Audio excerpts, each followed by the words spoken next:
Shalom, this is Shah Bashrala. I lie in camp, located Desperate, Florida. First and foremost, I'd like to praise and honor and glory to the Father and the Son in the proper true Hebrew tongue. Call Alam La Yahawah Bashma Shah, Bashem, Havaka, Kodash Ma'amoth. Also, double said elders, Apostle GMS, and Damas as well, or Harwan Bashrala. Peace special to 1/3, and citation for elect. It is going to be a lesson going on watching the times. And being patient within the times. We are the princes of the earth, sent by Yahweh Shai. And we have a responsibility and a duty to uphold in these coming times and in within our lifetime and in this generation. We got to tell the so-called Negroes, Latinos, and Native Americans, and speckled birds, which are people that love these other nations across the whole globe, that they are the true Israelites according to the scriptures. So it's working patience and it's working faith. And you gotta do the work to show that you truly love Yahweh by Shema Shai. So yeah, we are the princes. We are the princes. Yeah, I'm part of the hopeful elect. One of the kings that rule over New Jerusalem. Cause now we're the extraterrestrials. We're over the earth. We're telling the people on the earth about what's gonna happen to the earth. That how this place is gonna be utterly uninhabitable, and America is gonna be destroyed. So that's what we're doing. We're the watchers. Just like the angels, man. We're messengers. The angels, they're doing that job observing the Shemayim. Even like what China and Russia be seeing them Foo Fighters. They be seeing the UFOs, the UAVs, the unidentified aerial phenomena, or UAPs, or the unidentified flying objects. So though they see it, they can identify it, but we know what they are. We know they chariots. Just like they don't know what truth is. Just like Pontius Pilate. What is truth? So Esau don't know what truth is. So there's people don't know what truth is. They can't comprehend it. So we're the watchers of the times because we're waiting on the Lord Yahweh Shema Shai, and we doing it patiently. There's Jeremiah chapter 8 verse 7. It says, "Yet the stork in the heaven knoweth her appointed times, and the turtle and the crane and the swallow observe the time of their coming, but my people know not the judgment of the Lord." So come, man. Our people, 2/3 of our people don't know that the Lord is coming. They don't care about it. They didn't observe the times diligently. They're only worrying about their bag. They worrying about money. They worrying about their family. It's okay to worry about your family, but not over the Lord. Not over the Lord is coming back. The Lord gonna come in. The Lord is gonna come like a thief in the night. How a thief come in the night, you never know when it's gonna come. So one day you're worrying about your family more than anything else on the earth. You should be what's the word? Delegating yourself towards the Lord. Some days of the week, most times of the day. Praying without ceasing in the study. Because that gives you sharp, and that can get your children sharp, your wife sharp. Or knowledgeable. She can be a leader, like Esther or like Ruth. And that's a good quality. So yeah, to get that. All right. It's Isaiah chapter 62 verse 6.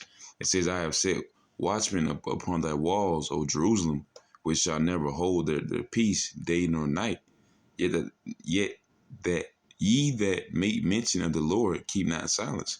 So come, man, we supposed to blow that trumpet. Season in and season out. Out of season in season. That is our duty as men of the Lord. We're supposed to tell our people that what's going to happen to this place. This place is going to be destroyed by nuclear ICBMs. Even before that, with these terrorists, most people I've been talking to some people about these tariffs. They don't believe that it's going to lead to nothing else. When you got percentages like 125 and 145, no one thinks nothing of it. You know, most people don't know what tariffs is, and once they look at it, they looking like that doesn't affect us. You know, they don't see it. They don't see how that's going to affect them when it literally is, because the the stuff that you gonna get from China is gonna be more, or and vice versa. The stuff that China get from America might be more. You know, Canada. You know, the stuff that Canada. Uh, the Canada price is gonna be different, man. That can cause inflation, and then later it's gonna be hyperinflation. They don't see, if people don't understand how this is gonna affect them, then it's literally not for them to understand. You know, and that's just simple math. That's just simple economics. You know, that's not really necessarily um it's not necessarily spiritual, but it is spiritual because the Lord is doing it. We know that the Lord is doing that, and the Lord is having them in delusion, and that nothing's going to happen to this place. That inflation, that if gas suddenly turns $10, they gonna notice it. They gonna talk about it, this and that, but they're not gonna think the world going in. You know, some people will, but at the same time, them same bug outs that that with the bug out bags, they're not gonna follow the Lord. They gonna try to follow their own nose, man. They gonna follow their heart. And heart is deceitful about all things. You know. I'm gonna read it one more time. Isaiah chapter 62 verse 6. I have set watchmen upon the walls of Jerusalem, which shall never hold their peace day nor night. Ye that may mention the Lord, keep not silent. So kind, we're not gonna keep silent, man. Some of my people want us to be silent. They want us to just be like, I don't know what camp that was, like GOCC. They want us to be in the woods and camping and punching each other all day. Nah, we actually gonna give correct correct fruit. All right, this is 1 Samuel chapter 9 verse 9. All right. It says, before time in Israel, when a man went to inquire of Yahawah, thus he spake, and come, let us go to the seer. For he that is now called a prophet was before time called a seer. So we're prophets, we're seers, we're priests, Yahweh Shai being the high priest. We watch the time diligently. This is our purpose on this place earth, man. This terrain. We have a job exceeding all the jobs across the globe right now, and it's to warn our people. You know, Esau has a job as well. 2/3 have a job as well. 2/3 have a job to be ignorant and be stiff-necked and to make us want to fight more against them. Our foreheads have to be hard against their foreheads. You know, Esau has to be the devil and push these tyrannical and draconian measures. What the heathens doing what they doing, they're being out there gonna be oppressed by Esau, and they end up go right back up against Esau. So to push any terrors, wars, um, shoot, be getting hit by missiles and tsunamis and stuff. As just an example. All right, this is Second Ezra chapter 2 verse 47. It says, so he answered and said unto me, it is the son of Yahawah, whom they have confessed in the world. Then began I greatly to commend them that stood so stiffly for the name of the Lord, Yahweh by Shema Shai. So come, man, for the men that truly believe in the Lord Yahweh by Shema Shai, they're gonna stand stiffly like a pillar, unmoving, because their faith and trust is in the Lord, unmoving rock, a solid foundation that can never be moved or be shaken vehemently, like these physical and worldly foundations that our people trust in. This sand, this unfertile, shifty, grimy, bacteria infested sand that they get their whole life rooted in. So with that, that's just a contradiction. A contradiction. Just like with Philistines, they say they strong because they physical, because of their physical assets. But that physical asset is only is your doom, and it's your desolation, because you're not going to truly be strong in that if you don't have the Lord Yahweh Shemashah backing that up. You know, a feeble in a lame man is more powerful than someone that's boastful against the Lord Yahweh Shemashah. You know, so that's what they gonna get. They gonna get that destruction, thinking that they actually are are able to stand against the Lord because of their physical might. You know, let me get down here. But no, it's good. So this is second Ezra chapter 9. We'll get verse 1. It says, "He answered me and said, Measure thou time diligently in itself, and when thou seest part of the signs past, which I have told thee before, then shalt thou understand that it is the very same time when the highest will begin to visit the world which he made. Therefore, when there shall be seen earthquakes, uproars of people in the world, then shalt thou will understand that the Most High spake of these things from the days that were before thee, even from the beginning. For like is as all that is made in the world hath a beginning and an end, and the end is manifest."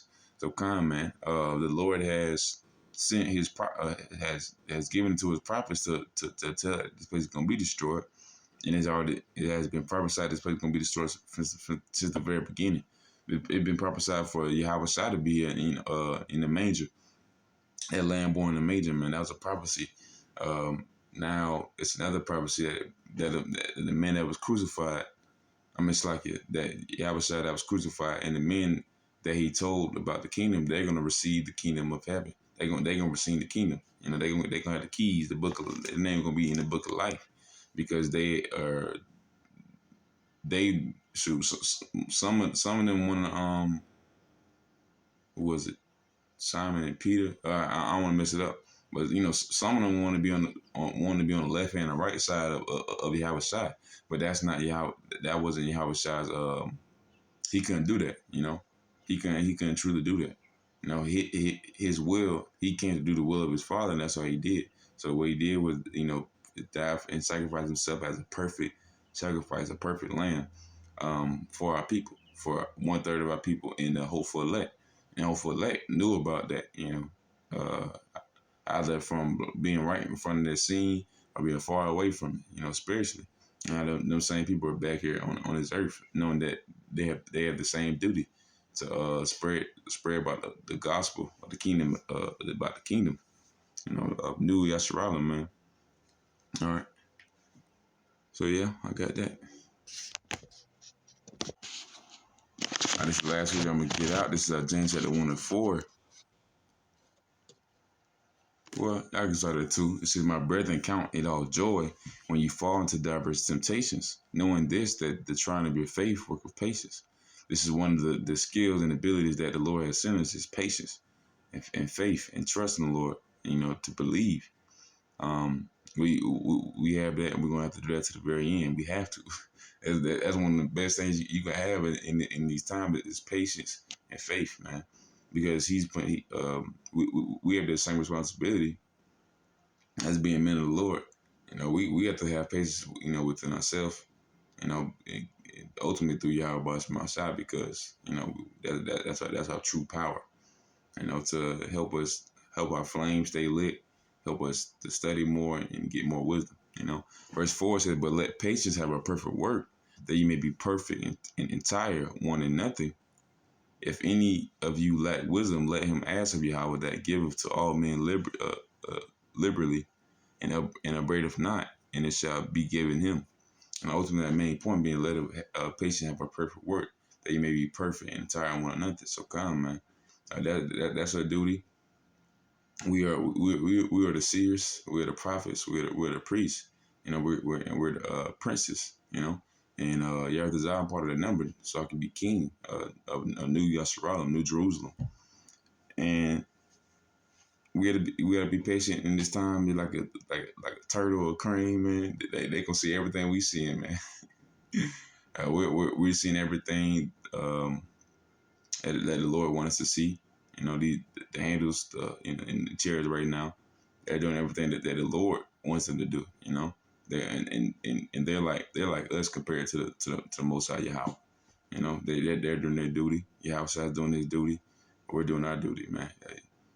So we all have to wait and watch diligently, and wait for the times. You know, and the times are really at its end.